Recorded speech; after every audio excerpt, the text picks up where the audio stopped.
Halo semuanya, kali ini saya akan membawakan film yang berjudul Clean. Ya, film ini baru saja dirilis baru-baru ini. Menceritakan tentang seorang tukang sampah yang akan balas dendam dengan bos mafia penguasa kota. Nah, gimana kisah film ini? Simak dan tonton video berikut. Film dimulai memperlihatkan Clean, seorang sopir truk sampah yang bekerja dari malam hingga pagi hari. Saat bekerja, ia sering menemukan barang elektronik yang rusak. Ia pun memperbaiki dan menjualnya. Clean sendiri tinggal di daerah pemukiman yang sering terjadi tindak kriminal. Karena trauma masa lalunya, setiap hari ia mengikuti konseling dengan harapan ia bisa mengobati traumanya. Di waktu luangnya, ia biasa memasak dan tak lupa membuatkan bekal untuk anak tetangganya yang bernama Dianda. Selain itu, ia juga biasa menghabiskan waktu luangnya untuk menggambar grafiti di rumah kosong. Paginya saat mengantar bekal untuk Dianda, Clean tak sengaja melihat sekelompok orang yang sedang membobol rumah di seberang rumah Dianda. Dan kemungkinan rumah itu akan mereka jadikan markas. Clean tiba-tiba teringat akan anaknya yang meninggal karena overdosis. Sementara itu, film ini juga menayangkan sekian lain di mana seorang bos mafia dan anak buahnya sedang menunggu seseorang keluar dari penjara. Dan anak itu bernama Mickey. Dia adalah anak dari bos mafia tersebut. Tetapi anehnya saat keluar dari penjara, Mickey tak menghiraukan ayahnya dan memilih pergi dengan mobil teman-temannya. Seperti biasa, Clean segera berangkat untuk melakukan pekerjaannya. Saat sedang mengangkut sampah di depan toko Michael, Clean melihat kegiatan yang mencurigakan yang dilakukan Michael dan anak buahnya. Di sana, Clean melihat Michael dan anak buahnya sedang meracik narkoba.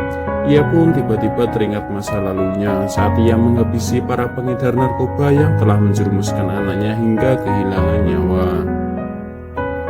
Siangnya terlihat Michael sedang memeriksa cumi-cumi dari pemasok. Saat ia memeriksa, ia menemukan beberapa cumi-cumi yang sudah membusuk. Tanpa berpikir panjang, ia segera memukuli dan menghabisi nyawa si pemasok tersebut.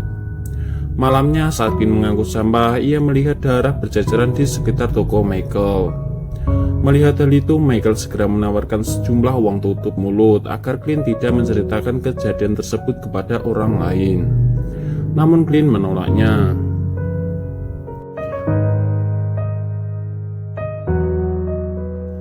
Saat perjalanan, ternyata mobil yang Clean kendarai tiba-tiba macet di jalan. Saat mobilnya macet, ia melihat segerombolan anak sedang membuli dan memukuli anak lain. Merasa terganggu, salah satu anggota dari segerombolan anak tersebut segera memukul bagian kepala belakang Clean dengan menggunakan tongkat bisbol. Tak sampai di situ, kesialan Clean berlanjut. Saat ia berangkat bekerja, ia mendapati kabar bahwa ia terpaksa harus di PHK. Paginya, Clean melihat Dianda sedang bergaul dengan para berandal penghuni rumah kosong.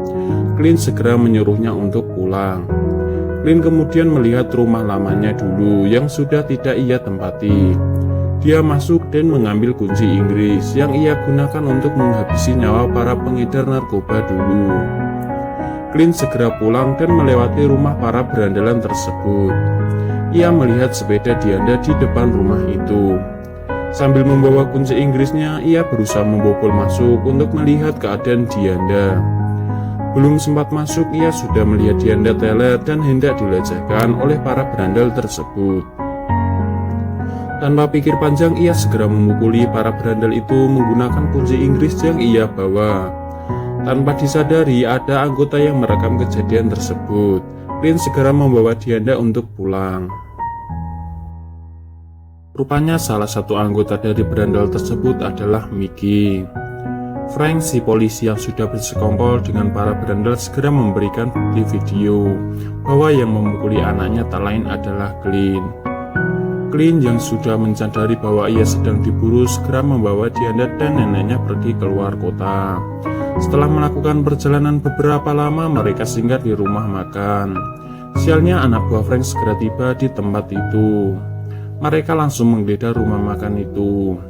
Menyadari hal itu, Dianda dan neneknya segera kabur melalui pintu belakang. Setelah mendapatkan mobil untuk kabur, Clint menunggu di depan rumah makan dan melihat beberapa anak buah Frank yang sedang menunggunya. Ia pun segera membunuhnya. Dianda dan neneknya pun bisa kembali bersama Clint. Merasa tidak aman, Clint segera menginapkan Dianda dan neneknya di sebuah motel. Merasa bahwa ia masih diburu, Clint segera kembali ke rumahnya dan mengambil sejumlah uang.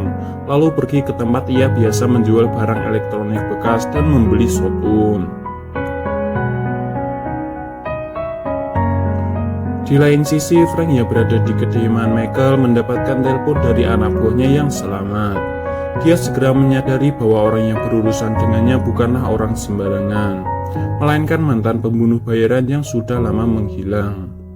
Tak lama telepon Michael pun berbunyi. Ya, Clint lah yang menelponnya. Ia mengatakan bahwa ia sudah mengetahui alamat kediaman Michael.